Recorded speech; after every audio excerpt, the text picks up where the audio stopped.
jaksa ini kan mengurus perkara ya, baik itu perdata maupun pidana. Pastinya berhubungan dengan banyak orang yang punya kepentingan masing-masing. Dan ini juga sudah sering kita dengar ke publik, adanya penyuapan terhadap oknum jaksa. Nah, pernah tidak Anda merasakan hal seperti ini atau sejenisnya? Di setiap komunitas saya rasa, setiap organisasi ada saja satu dua yang salah. Tidak semuanya tentu baik dan tidak semuanya tentu jelek. Pun demikian halnya di institusi kejaksaan. Jadi saya tidak membenarkan, tidak menyangkal juga karena memang buktinya ada satu dua yang seperti itu. Tapi garis kebijakan pimpinan itu jelas.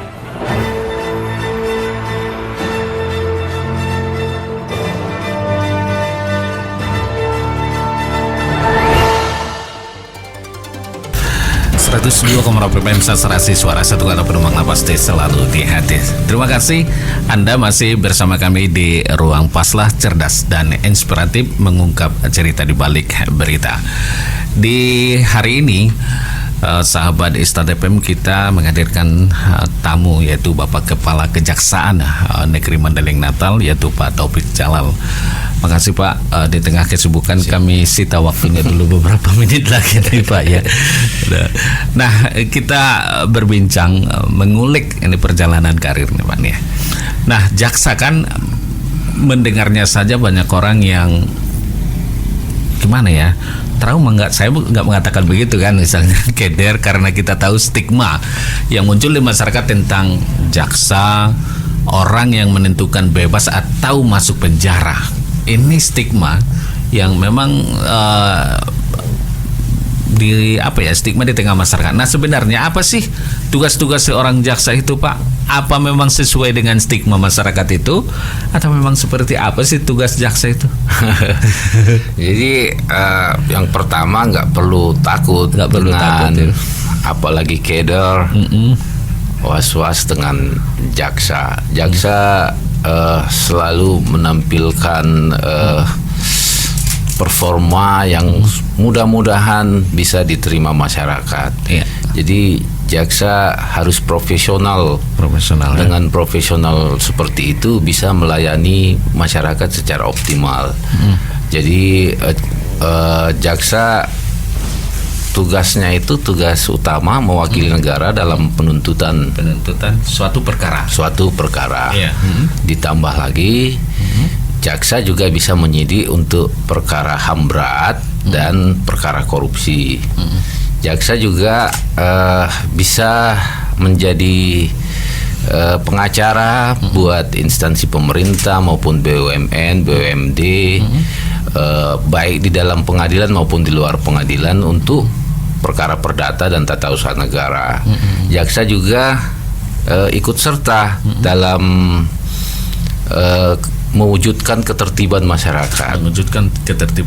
Nah, peranan apa saja misalnya kepada masyarakat yang terkait dengan menertibkan itu Pak? Kan ada polisi, ada Satpol PP misalnya, itu seperti apa gambarannya? Jadi peran serta kejaksaan itu bisa misalnya berupaya meningkatkan kesadaran hukum di masyarakat lewat program Jaksa Menyapa, salah satunya.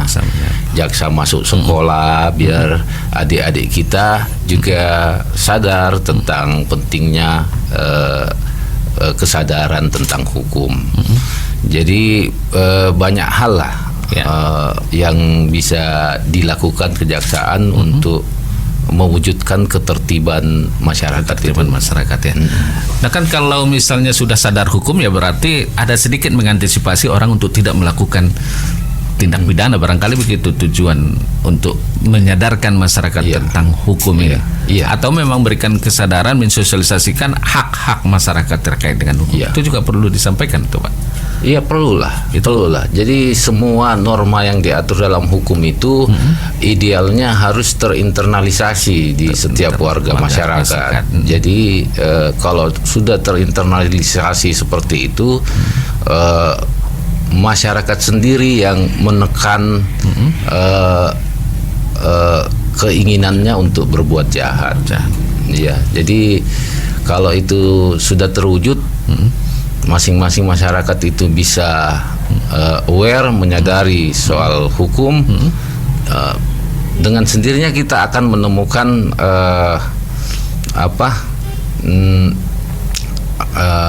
kebiasaan dalam masyarakat. Jadi ada banyak faktor sebenarnya yang mempengaruhi penegakan hukum itu. Salah satunya itu ya. Adat ya. Kebiasaan dalam masyarakat. Hukum adat itu juga bisa disosialisasikan atau bagaimana Pak posisinya gitu? Iya, sejauh itu senafas dengan hukum positif kita. Itu bagian yang tak terpisahkan. Gitu. Jadi hukum adat itu kalau orang mengakui hukum itu dan menjalankan sehari-hari dan itu tidak bertentangan dengan hukum positif, undang-undang, itu tidak masalah, itu sangat membantu ya untuk penegakan disiplin masyarakat. Barangkali kadang-kadang kadang-kadang kan bukan sanksi yang diberikan oleh masyarakat itu dengan hukum adat itu kadang-kadang lebih kuat dia dirasakan oleh masyarakat gitu. Iya. Kalau misalnya dia mencuri di suatu tempat itu dia takut dikucilkan gitu kan, dia takut tidak ditegur gitu kan. Nah, itu memang juga disesuaikan sepanjang itu positif, tidak ada pertentangan. Jadi disosialisasikan juga. Iya, transformasi itu kan dari hukum adat itu ke hukum positif itu harus terus jalan. Jadi itulah yang saya sebutkan di awal bahwa budaya hukum itu sangat mempengaruhi penegakan hukum. Oke, baik, berarti stigma itu tidak benar gitu Pak ya. Dan jaksa sudah terus kejaksaan itu terus memberikan kalau stigma itu enggak benar itu ya. Itu kecenderungan orang mengambil kesimpulan yang mengeneralisir. Ya. Mungkin ada 1-2 jaksa yang seperti itu sehingga keseluruhan jaksa dianggap seperti itu. Tapi yang saya rasakan itu tidak seperti itu. Ya. Tugas jaksa itu sama mulianya dengan profesi-profesi lain. Jadi itu juga semuanya bertujuan untuk kemanfaatan di masyarakat. Jadi kalau ada cara yang melenceng dari keadilan dan masyarakat merasa tidak mendapat manfaat, itu sebenarnya bukan tugas jaksa. Itu jaksa gombal namanya. Jaksa gombal. Nah, buktinya Pak Taufik itu banyak kawannya gitu ya. Jaksa itu kan boleh ya bersosialisasi dengan masyarakat. Sangat boleh, bahkan dianjurkan. Ya. Jadi nongkrong di kafe atau bisa berjumpa dengan ini kecuali dalam satu perkara, barangkali itu tidak dibenarkan. Itu dibenarkan apa enggak tuh Pak? Enggak. Kalau mengenai satu perkara dulu itu diselesaikannya di pengadilan, bukan di warung-warung kopi. Jadi bukan di Singapura ya Pak ya. Jadi semua sudah bersepakat bahwa kita bertemunya di pengadilan. Karena tiap fakta itu masing-masing punya versi ya. Jaksa juga punya versi, yang lain juga punya versi, kita satukan, pertemukan di pengadilan. Tapi di luar perkara itu boleh ya Pak? Sangat boleh bersosialisasi gitu. Baik, jaksa ini kan mengurus perkara ya, baik itu perdata maupun pidana. Pastinya berhubungan dengan banyak orang yang punya kepentingan masing-masing. Dan ini juga sudah sering kita dengar ke publik adanya penyuapan terhadap oknum jaksa. Ini pertanyaan klasik nih Pak. Nah, pernah tidak Anda merasakan hal seperti ini atau sejenisnya? Ya, jadi di setiap komunitas saya rasa, setiap organisasi ada saja 1-2 yang salah. Tidak semuanya tentu baik dan tidak semuanya tentu jelek. Pun demikian halnya di institusi kejaksaan. Jadi saya tidak membenarkan, tidak menyangkal juga karena memang buktinya ada 1-2 yang seperti itu. Tapi garis kebijakan pimpinan itu jelas. Jelas ya. Jelas. Kode etiknya juga jelas gitu ya. Kode etiknya jelas. Semua yang melanggar itu ada sanksi. Disanksi untuk merecovery itu. Cuman pelanggaran itu seperti yang saya sebutkan di awal tadi memang selalu membekas ya. Dibanding kalau misalnya jaksa berbuat baik itu gampang dilupakan. Iya. Tapi kalau ada jaksa satu yang lancung ke ujian itu berarti akan lama itu. Akan lama untuk ya merecovery. Ya. Lama terus dia mengapakannya Pak ya. Nah, Anda sendiri Pak, pernah kan menjadi penyidik, pernah jadi jaksa penuntut, barangkali pernah perjalanannya sampai menjadi kajari. Intervensi apa yang pernah dirasakan? Ada, pernah nggak dalam menjalankan tugas itu ada yang mengintervensi? Iya, kadang-kadang ekspresi publik itu agak berlebihan ya. Agak berlebihan. Kenapa berlebihan? Gitu? Maksudnya karena kita berbeda sudut pandang. Kalau kejaksaan itu, jaksa itu pasti melihatnya secara objektif. Tentu dengan didukung oleh bukti-bukti, fakta-fakta ya. Sementara mungkin ada kelompok lain, bagian lain dari masyarakat kita yang mengandalkan persepsi atau apalah. Itu kemudian diekspresikan. Itu mungkin targetnya untuk menekan. Tetapi sekali lagi jaksa itu berpegang hanya kepada bukti ya. Jadi tunduknya seorang jaksa itu hanya kepada bukti. Kalau tak terbukti ekspresi publik yang menghendaki itu misalnya bebas atau malah dihukum, itu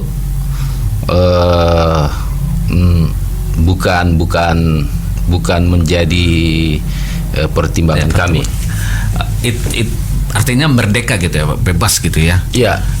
Yang kita kembali sapa ini Pak, dalam menjalani profesi ini pernah nggak ditekan itu Pak?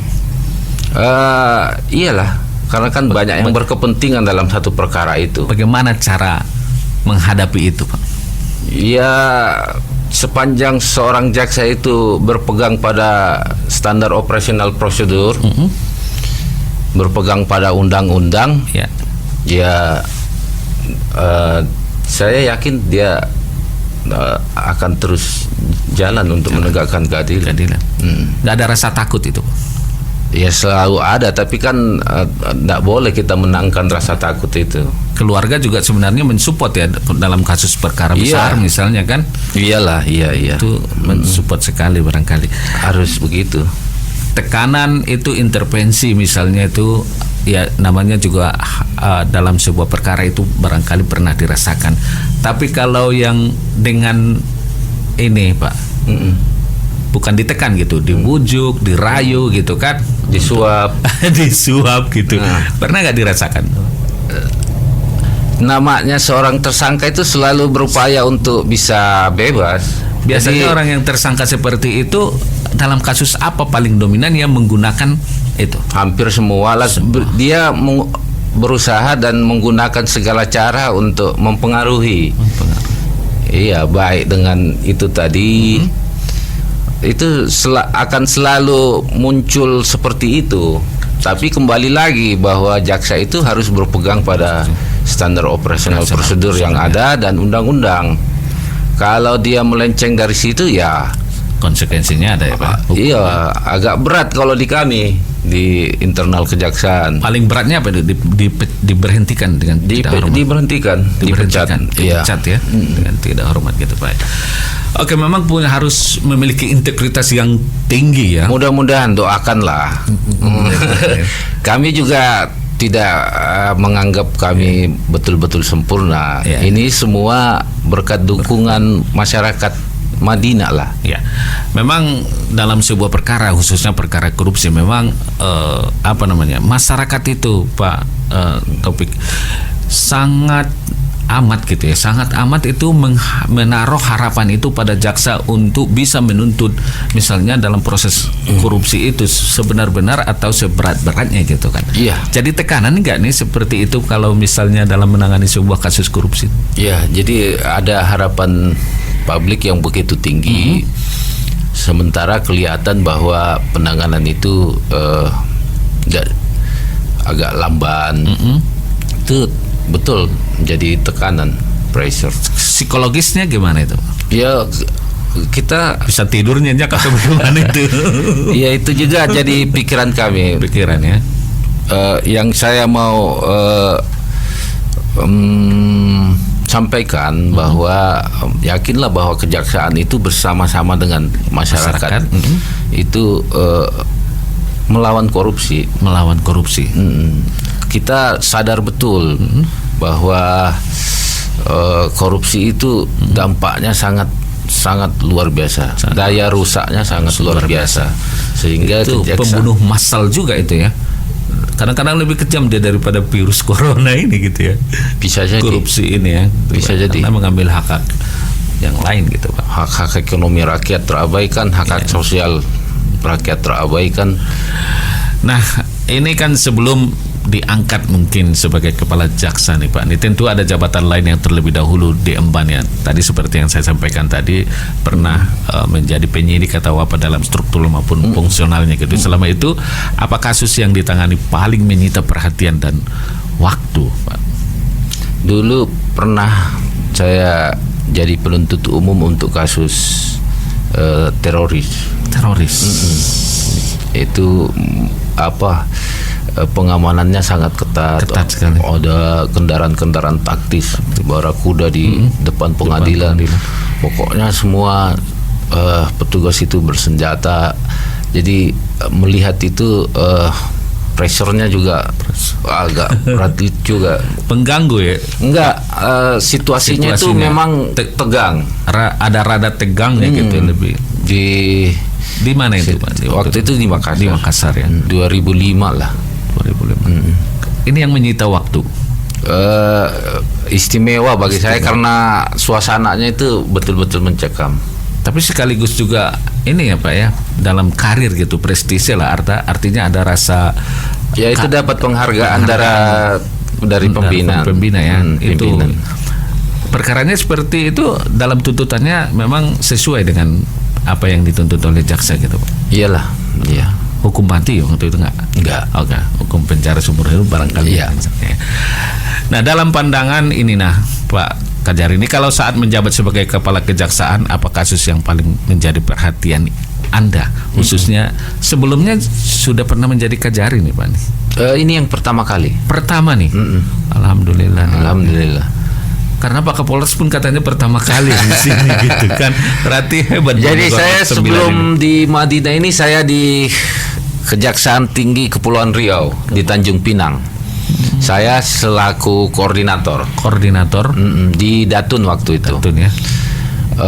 Sebelum di Kejaksaan Tinggi Kepri itu saya di Kejaksaan Tinggi Jawa Tengah di Semarang. Waktu itu saya kasih kepala seksi kasih 2 di intelijen itu menangani persoalan sosial budaya ya. Jadi pertama kali nih Pak. Untuk Kajarinya saya pertama kali. Apa yang menyita perhatian dan menjadi kasus prioritas yang pernah dialami selama 2 tahun menjabat di Madinah ini Pak? Sekarang ini kami sedang menuntut perkara korupsi. Itu betul-betul sebagai Kajari saya sangat perhatian. Memang konsentrasi Pak Kajari itu paling prioritas dalam sebuah kasus di perkara itu memang korupsi paling menjadi perhatian atau pidana lain gitu atau narkoba atau apa gitu. Korupsi lah hampir ya. Karena masalah kita ini korupsi. Korupsinya di mana nih Pak nih? Mohon maaf. Yang kasus yang kami tuntut ini. Iya. Kan boleh dong tahu publik itu kan? Ini karena udah penuntutan boleh aja. Boleh ya, penuntutan boleh. Penyidikan nggak boleh ya? Kalau ya di penyelidikan belum boleh. Belum boleh. Nah, udah ada penuntutan berarti kan sudah ke pengadilan. Iya, udah dia terekspos di pengadilan. Semua pengadilannya dibuka untuk umum. Ya. Jadi kasus di BPN. BPN ya. Di Badan Pertanahan. Berarti kasus perkebunan atau lahan ya Pak ya? Iya. Itu yang memang menjadi prioritas. Kemudian narkoba.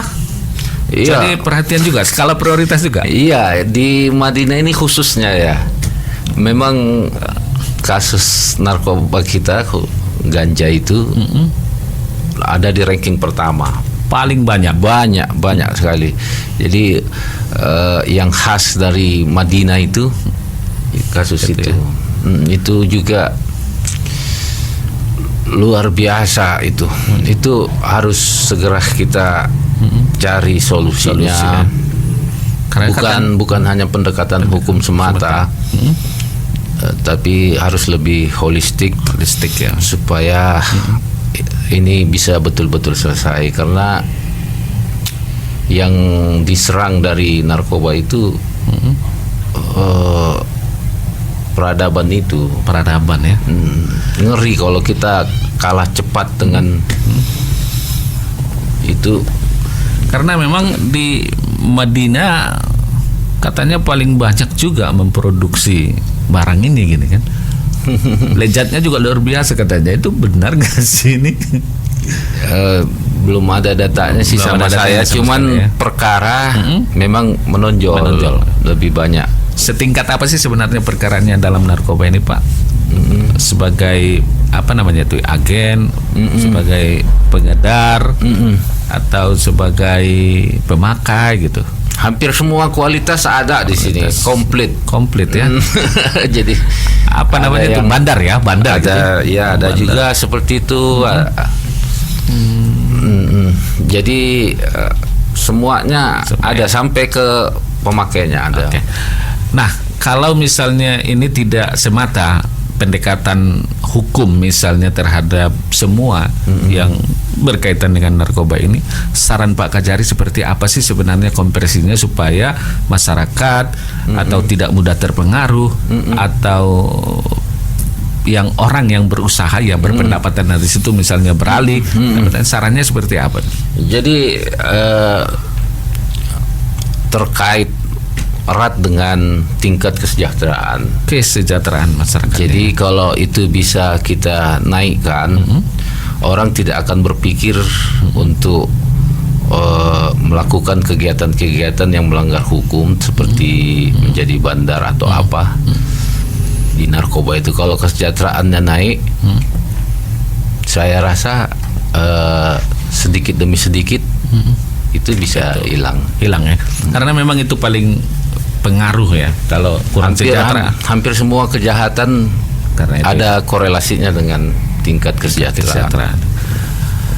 Nah, inilah yang menjadi apa namanya, setelah menjabat sebagai kepala kejaksaan, kasus yang paling menarik perhatian di Mandailing Natal khususnya Pak Kajari telah menyampaikan tadi. Nah, dalam pandangan Anda nih Pak, sebagai seorang jaksa, seorang Kajari di Mandailing Natal ini, kasus dan situasi apa yang paling rentan menyeret masyarakat ke depan pengadilan? Paling rentan?